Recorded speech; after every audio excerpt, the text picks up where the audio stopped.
it is describing the victory that God had granted them. So, brethren, and that's why tonight I have come with a subject about when God leads you to Marah. And Marah, it means a seasons of bitterness in life. Moments of testing and disappointment. Situations where expectations turns into frustration. When you expect something which is good, and unfortunately, you are frustrated. Hallelujah. Now, it is when faith it is tested and trust in God is challenged. And now, when we see the meaning of our subject, which is when God leads you to Marah. When God leads you to Marah, God leads you to a place of bitterness or difficulty. God allows testing after deliverance. Remember, from verse 1 to verse number 21, we have seen that the children of Israel were enjoying. And now, when we come to from verse number 22 to verse 26, we are seeing they are entering to a place called Marah. And Marah, we have seen Marah. Marah means a season of bitterness, a situation of difficulty, hardship. And now, in verse number 27, is when they enter to a place called Elim. Elim means refreshment. And now, when they enter there at Elim, we see they came to Elim where there were 12 springs. Now there, the water was provided. In verse number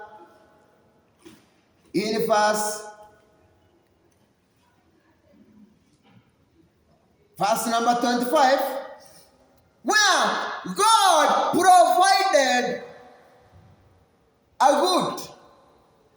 And this good we see Moses tried to the Lord, and God showed him a piece of God, of good. He threw it into the water, and the water became fit to drink. There, the Lord issued a ruling and instructions for them and put them to the test. So here we see that God provided a good. And now Moses took that good and he threw it in the water. And the water became sweet for them to consume. Yaani kwa saa zingine, wakati ambapo unapitia hali ngumu, kuna masaa ambapo umemhusisha Mungu na Mungu na yeye analeta suluhisho. Hallelujah. Now, we are going to see what happens when one is at Marah. When you are in a hard situation, you are in tough moments, when you have seen that you have arrived, wakati maana ya kwamba umefika mwisho, nataka tuone nini ambacho kinafanyika. Number one, you experience bitter situation. Life becomes bitterness, disappointing, and hard to accept. But you can't do anything. You have to accept how life is. But now, you should not run away from the bitterness situation, from the hard moment. Remember that When you are facing that hard moment, you are not alone. God is with you. When the children of Israel were at Marah, God was with them. That's why He provided a solution, which is God gave Moses a stick, told Moses that stick, and to put it in the water, and the water will become sweet for you to take. Hallelujah.